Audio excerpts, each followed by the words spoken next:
Our show is normally dreams, dreams, and more dreams, but today I want to talk about channeling, and I don't think we've ever dedicated a show to doing that. Welcome to the Dream Interpretation Podcast with Michael and Sandy. Hey, welcome everybody, and we are excited to do something different today. Yeah, so like I said, it's normally all about dreams, but today we wanted to talk about channeling. And the reason is on Saturday we held a graduation session for our current channeling cohort. And it's a mix of celebration, Q&A, like now that you know how to channel, what do you want to ask us? And then also a protection method that Sandy came up with that she teaches using bubbles. And the most interesting exchanges fell into three categories, like how spiritual development actually progresses, and then the relationship between channeling and protection, which I think was really interesting, and then the tension between fear and empowerment, because when you start talking about protection, people are invariably saying, well, why do I need it? What am I protecting myself for? What are all the various different things that I need to protect myself from? And that's an endless list. So it's like you can't go there. So we thought anyway, it would be interesting to cover some of the questions here. And so Sandy and I are just going to bat it back and forth. All righty. Well, this first one is not from our Q&A, but I thought it would be great if you'd explain why you openly share tips for interpreting dreams on the show, and you emphasize the importance of channeling, and yet you have never shared any tips. Why is that? It boils down to this. It's essential to learn in a safe environment. And that means the instructor or their wife, whose name is Sandy, has to create that environment because you don't know how to do it yet. That means the instructor has to know how to monitor you while you establish your first connection. They monitor you, your channel, your ground, and who you're connecting to. That's all important. In a safe environment, everything goes well. You are blissfully unaware of what can go wrong, and you should be unaware. You should be blissfully unaware. There's no need to know, not at the beginning. And if something goes wrong, the instructor will fix it for you. And again, probably without ever telling you that something needed to be fixed. But by the end of your training, you will be taught how to spot when something is wrong and how to fix it yourself. There is a point in our course where I share a clearing document. And this is not shared at a particular time. We don't just say, hey, week 5's here, share the document. But rather when the student can successfully make a connection to the light on their own. And that's different for everyone. Once you know how to do this and what it feels like, you're home, literally. And even when I'm teaching people in the class live, people make mistakes. We all make mistakes. And you learn as much from a mistake that you make and it being corrected as you do from doing it right. If something goes wrong, that's a teachable moment. And how to fix that is a teachable moment. So the short answer really is, I would love to share tips, but it can be dangerous to do so and it can lead to disaster. And so that's why I don't do it. All righty. Well, let's just begin with some of the questions. So the first question that I thought was kind of interesting, a student asked about getting extra practice sessions if they weren't channeling well yet. I love how you handled that, Michael. You want to go in and talk about how you handled that? We always provide extra classes if somebody needs it. But once you know how to channel, how your method works, you absolutely need to practice and practice and practice and sticking to your method the entire time. You don't want to ever drift and try something else. Like, oh, I'm going to see if I can get images. If that's not your method, don't ever practice it. It's stupid to do that. What we have seen when people really push themselves is a new level of awakening. They suddenly know what they can do with their channel, exactly how they can help others. And frequently, they put a spiritual development course together that becomes their launching pad into the spiritual service. So even when you can already channel, you still have to practice, practice, practice. It's eventually going to take you somewhere fantastic. But what if you get to the end of the classes and you're still struggling with the basics? So we'll put on extra classes for that till you get past that point of being able to do the basics. And then the practice classes are good. But what I noticed accidentally, and this is what makes this interesting, I was bringing one person through this. It's often one-on-one classes with me at the end. And I was bringing a person through this that was struggling. And because of calendar conflicts, we weren't able to meet for 6 weeks. And when I met with him again, he was amazing. It was like, hey, where's the person that was in the last class? And even he was stunned. He was like, wow, look, I'm doing it. Here I am. I'm doing it. I'm flying kind of. And so what I noticed then, and I do this on purpose, is if you're struggling, we don't put all the classes back to back. We spread them out every couple of weeks, typically, because It seems that some learning continues unconsciously, and spiritual development appears to integrate between practice sessions. Like it's not always linear. The other thing I would say for anybody who can channel and struggles, the point here is push yourself, push yourself, push yourself. But growth isn't always linear. The person who is the last to channel well in a small group can be the best person out of that whole cohort. So there's nothing that says if it's difficult for me to learn in the beginning, it's going to remain difficult for me. We Mm-hmm. see periodically where somebody says, I can do it, but I want it to be better. And we know within about 6 months, that person's going to come to us and say, it just unlocked for me. I know what I'm doing. It's all working great, because it always happens. Someone asked, does using a pendulum weaken your channeling ability? She was asking whether muscle testing or pendulums interfere with your channeling mechanism or make you weaker at channeling. I thought it was an interesting question. What do you think, Michael? No, they don't. But your guides may eventually ask you to stop using a pendulum. So, an interesting story here is I used to use a pendulum all the time, and I would use it to interpret dreams. And it would take me quite a while to interpret a dream, several hours. But my own guide said to stop using it because I could channel differently. And they said to stop using, stop being so reliant on it. And if I didn't stop using it, they'd break it.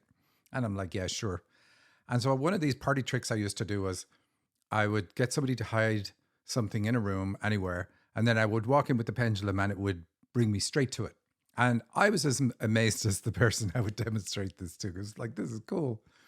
And I was doing that one time and somebody kept moving the object. And when I got to where the thing should have been and it wasn't there, I could never use a pendulum again. It would never work for me. And my guides were jumping up and down, delighted. And it meant then that I had to make my intuitive channeling, because my channeling works through feeling, develop it and get it much stronger. But the difference with doing that was a much broader connection where I can ask anything I want and get answers on anything I want, which I could never have done with the pendulum. So in my case, it was like it was holding me back. But I think then the way to look at it though is I know some people who always have to have a pendulum in their hand when they're channeling, but they're also talking to the guides through their own mechanism. So instead of asking if a tool is good or bad, ask your guides because they will know how you should view it. Is it a stepping stone or is it more than that for you? Is it going to be integral to what you do going forward? The deeper teaching is that spiritual tools should increase your sensitivity, not become a substitute for sensitivity. For instance, we teach the sway method, which involves somebody standing up and then asking the question. You get into a particular state and you ask a question and your body sways back and forward depending on the answer, yes or no. And it relies on our body's intrinsic knowledge about whether something's good or bad for us. Like if you're walking down the road and there's a snake on the path in front of you, your body will recoil. Like your body will automatically jump you backwards before you even realize what you've just done. And so we have this built-in mechanism in our body, and we're using that in the sway test to get a yes and no answer from our guides. But we don't ever expect anybody to do that with their clients because it looks kind of funny. We expect students to use it like training wheels, and then we ask them to look for the feeling within their body that accompanies their body swaying. And then look for that feeling more and more until you notice it before the sway. Then sit down and ask questions without swaying and find that feeling that was there all the time and use that internal feeling in every situation. And it's the same with when using a pendulum. Clearly, you are the one moving the pendulum. You're just not consciously moving it. With practice, you can look for tells in your body that come before the pendulum moves. And then you can look for those tells without the pendulum in your hand. For example, yes can be a feeling in a certain part of your body. Now, when you channel through clairvoyance, through feeling, through thoughts, or whatever your method is, you can validate what you're getting by looking for that feeling to accompany the information that you're getting. So you know your channel's working well because I've got the feeling, I know I've got it right. And if it switches, you go, wait, I got something wrong there. Let me go back and check it. So it can become a really good tool that is added to how your mechanism works. Awesome. Well, let's move on because we have another question that I think is really important. And this is, why is closing down when you're done channeling so important? There was several students that kept asking this. Do you really need to close down every time? Well, the fact that several people asked us over and over again, it was kind of funny. Like Okay, do I have to close down before going to bed? What about between clients? What about, and you're like, these people aren't closing down. They wouldn't be asking this question this way. We don't close down out of fear. We close down because discipline requires it. And you have to get into the habit of closing down after you channel. The cost of closing down is tiny. And this is really all people are trying to avoid. Something that takes 20 seconds. It's very, very tiny. But the cost of forgetting can be very large. And we've seen that with students where we've had to go in and fix issues that they've picked up because they don't close down and then they go through an airport or a subway station or somewhere like that. And because they're open, something negative happens to them.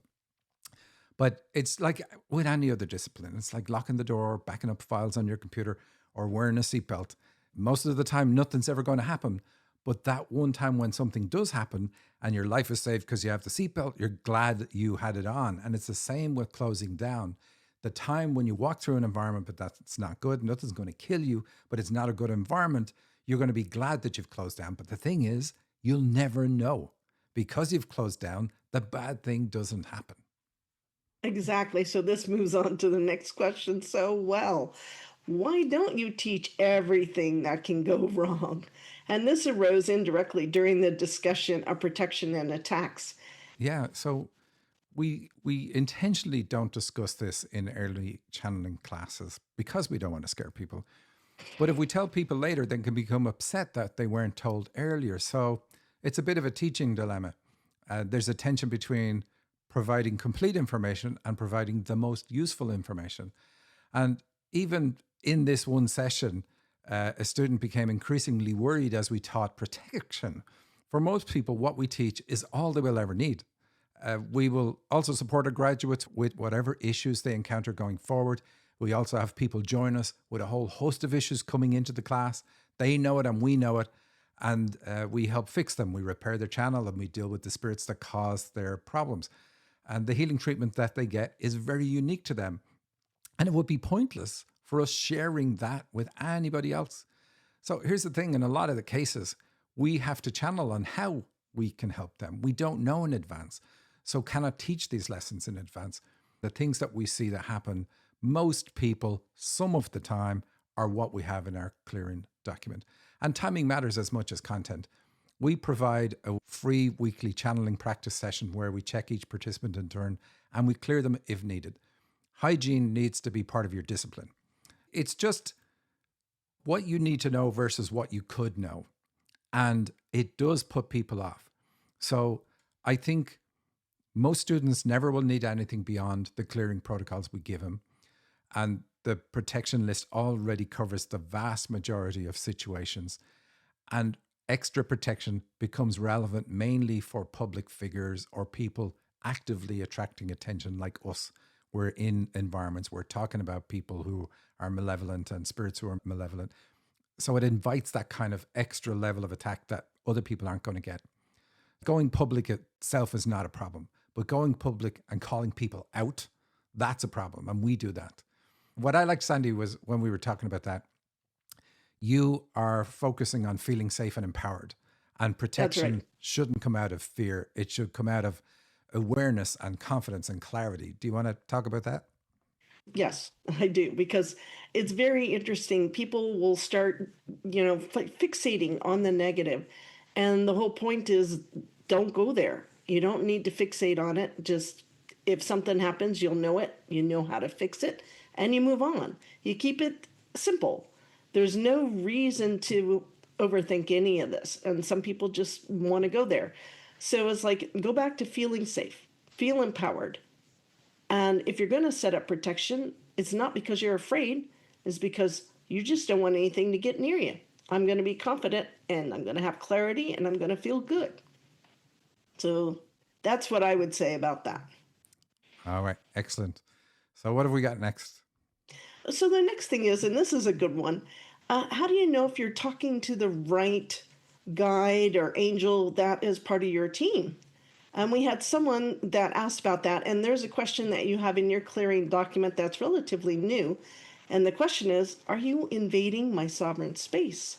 You want to explain a little bit about that and just the power behind that?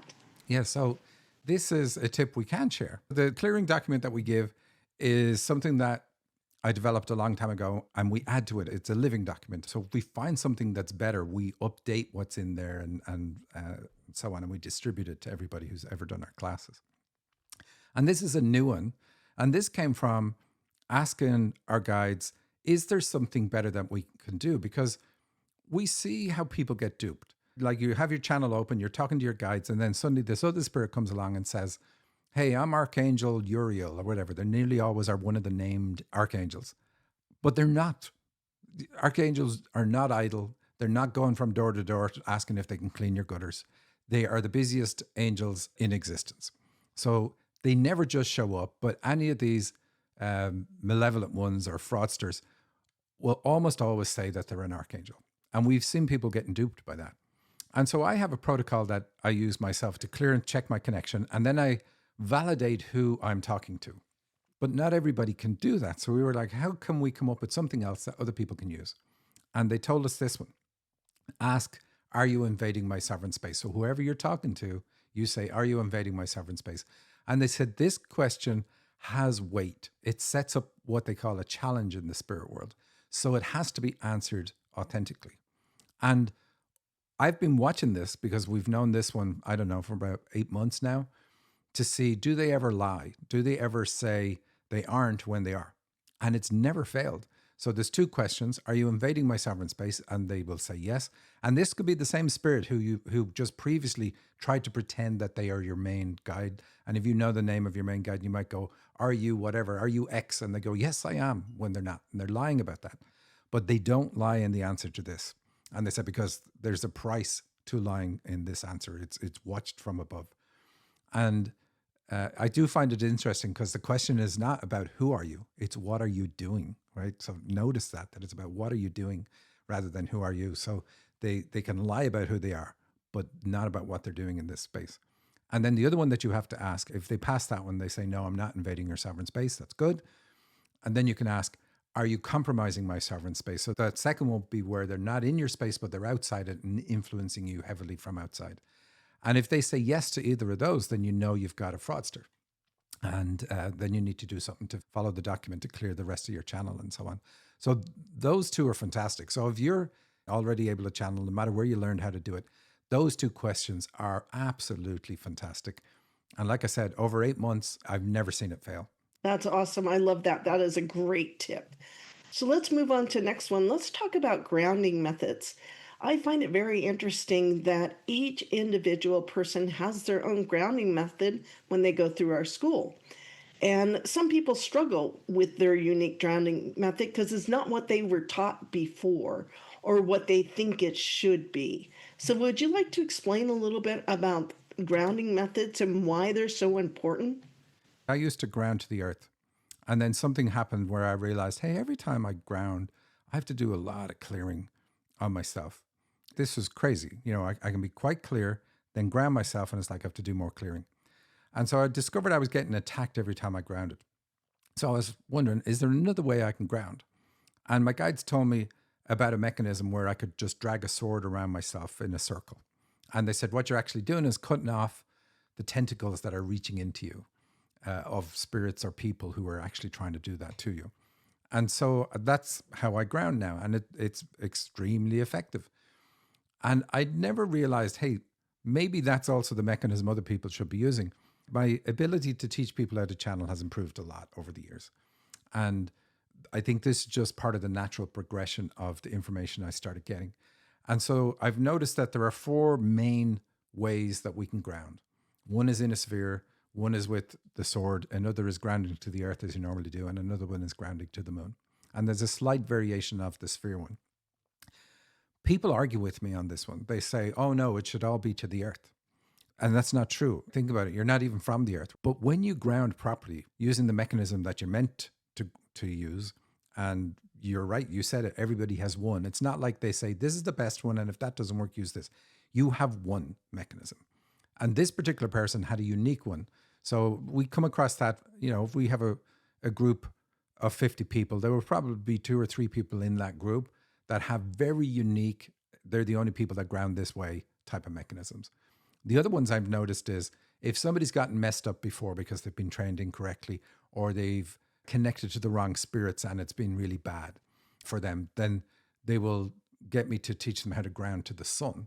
Anyway, this person has their own mechanism where they stay insulated within their sphere and they don't even make a connection from outside that anywhere. A connection comes to the outside of the sphere, and then through a kind of an inductive coupling, they pick up the information that's on the outside. So they're staying in this beautifully protected space the whole time. She's the only person they've told me needs to have that mechanism. And she wanted to be able to show her appreciation for the earth, to connect to the earth, to connect to trees, to connect to various other things. And her guides were like, good Lord, don't do it. You know, you can appreciate those things, but don't send your energy into them because that's not safe for you. But when you know how you're going to ground, how to do it specifically for you, it's always going to improve your connection enormously. It's like if you were to plug something into the socket, but take away one of the pins. So you're only plugging one pin in. Like, you don't have a complete circuit if you don't have a proper ground. Wow, and that's awesome. And you definitely need to ground in order to channel. Why is that, Michael? Grounding is part of the circuit. It actually keeps you healthy. It's like a tree putting its roots down before it grows upwards. And it always has to be done that way. So you work on that base chakra connection to the earth, or connect whatever is your grounding mechanism. You're working on strengthening that chakra before you push for a connection out of your crown chakra, which is typically what you're going to do. So super important, but it also is part of the circuit that when it's done and it's in place, your channeling is just going to be more effortless. When I'm watching somebody channel, I know when they're losing their ground because I can feel it. And what I say to them is, you're starting to worry, because worry seems to be the thing that impacts our ground. And that impact is going to mean that you're going to get incorrect answers. Very interesting. So somebody asked their son, who is 15, would like to learn to channel. And is there a minimum age for channeling? There isn't a minimum age.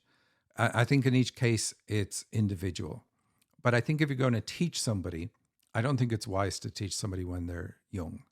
At least wait till they're an adult and maybe in their 20s. However, your channeling can kick in automatically, spontaneously for you at any age. And so you could be a channel from age 7 or from age 12, like it just kicks in. Puberty is a common time for it to kick in. And you're doing it yourself. If that's the case, then it's perfect. So I wasn't surprised when they said in that session, no, your son isn't ready. But it's definitely not a case that nobody is ready at 15. Some people are. Yeah, that's the thing that's very interesting. And the fact that spiritual development is nuanced, it's individual. And that is the important thing. So this person was too young at 15, but there's other people that aren't. Well, I have a question now. You teach protection using bubbles. What makes that protection method powerful? I'm going to say it at the outset. When you're talking about protection, you would think the person is going to be talking about the fears and the things you want to avoid. Not Sandy. With Sandy, the protection is the most joyous thing that you could do on the planet. It's like singing a hymn in church. So notice this in her answer, and this will tell you why her protection works. Well, so the bubble technique is simple. It's easy, it's playful. Every time you do it, it's like having fun. You're blowing bubbles like you did as a kid, and you're just having such a good time. You're not thinking of anything negative, like you're afraid to be attacked or fear of something getting into you or fear of making a mistake. No, no, no, no. It's all about having fun. It's your imagination. You're just being fun. And as you do this and you're full of joy and excitement, you're raising your vibration naturally. And that is the place that you want to start from in order to do any type of protection. It's not there to try to keep you safe. It's there because it's fun. It's full of joy. And it's very interesting because the psychology of this, it reverses your normal mindset when you try to put protection on. No, you want to have fun with it. This is joy. A follow on that you were asked, What should protection keep out? And again, it was like, hey, you're not going to slip Sandy up with that question. No. You don't ever want to focus on what you want to keep out. You want to focus on what you want to allow in. And you want to allow in light and love and your guides, your connection, positive things. And you want to keep it that way and always focus on that. And so it's very interesting. It's not, we don't want to be defensive. We want to be affirmative. Exactly. This is what I'm allowing in. See the confidence in that and see the excitement in that and the joy? That's what it's about. Protection is not primarily about building stronger defenses. It's about maintaining a high, positive, connected state. And that's the biggest thing that I wanted people to take away when they're talking about doing bubbles or setting up protection. It is about keeping yourself high and happy and maintaining a higher vibration and being able to connect. And so that's what I thought was very important. Anything else that you want to add, Michael? If you're going out in the woods and there's mosquitoes, you can do things to protect yourself so that they don't get you. And if they do get you, there's other things you can do to help yourself deal with the fact that a mosquito got you. And that's really the way to look at it. There's nothing should ever put you off wanting to channel or learning how to channel. It's all about empowerment and knowledge and awareness. That beats fear any day of the week. So we always do it in a very happy, joyful state. If you know how to channel, you're going to channel probably every day for the rest of your life because it's so practical in so many ways across many, many different subjects. And that's why we do it. You need to know how to channel to interpret dreams. So ultimately, that's why we added it to the class. But we do teach people how to channel just separately because once you can channel, you can channel. This cohort just ended. We do have a cohort starting on August 2nd. If anybody's interested in that, you can get more details. We will have a webinar about it. But if you go to dream-analysis.com/channel, if you're on our list, we will send an email saying when we're going to have a webinar where you can ask us questions. But I think that's our show for this week, Sandy. Do let us know what you thought about it. It's a different subject. It's off topic. Were you okay with it? We do want to know. This is a tool that's going to help you forever, for the rest of your life. And it's going to give you questions like, should I take this class? Should I eat this? Should I go on that vacation? All kinds of information that you can get. And they are there for you to get. That's why channeling is so important. And that's why we are very disciplined, is we want you to feel safe as you learn. You are first and foremost a spirit. So when you're channeling, it's you, a spirit, talking to other spirits. You should never be afraid of that. Because if you are, you're afraid of yourself. Bye, everybody. Have a good week. Thank you for being here and hopefully enjoyed the show.